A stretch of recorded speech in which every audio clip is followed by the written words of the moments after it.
So on today's show, we talk, yes, a little bit more about Omarosa and all of this political fallout pertaining to her firing, the recordings of John Kelly, the recording of President Trump, all of the questions about how someone could be doing that in the White House. And of course, CNN and others have taken this to the next step in saying that Trump does not have enough minorities in the White House. Of course, we talk about those that are on his cabinet. So we talk about that today in the broader context of the political discourse where we find ourselves today, and talking in particular some of the specifics in the Omarosa saga as she's been out there with interviews and so forth. I don't know if you've seen these interviews, by the way. This interview with Savannah Guthrie was, I think, bizarre to say the least.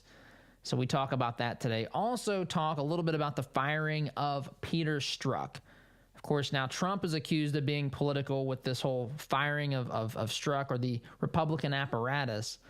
But who's made this political? We had an acting, someone in the FBI at the higher levels actually texting his lover, also with the FBI, texting her about stopping Trump from winning the presidency. Who was making this political? So we talk about that today. Also talk a little bit about an old scientific, what I want to say here, this old scientific prediction based upon computer models back from 1973. That's right, 1973. It has been re-released as I'm pulling it up here.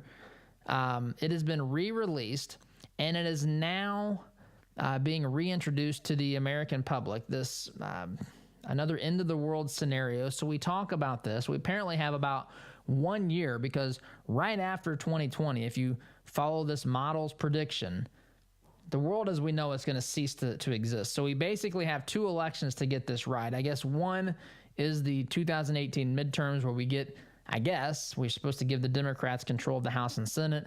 And then in 2020, elect whoever the Democrats nominate as their presidential candidate to stop Trump.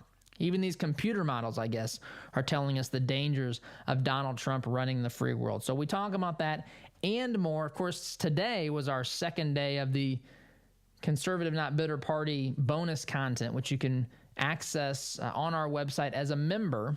We have an annual membership option and a monthly membership option for those that want to get the bonus content of the show.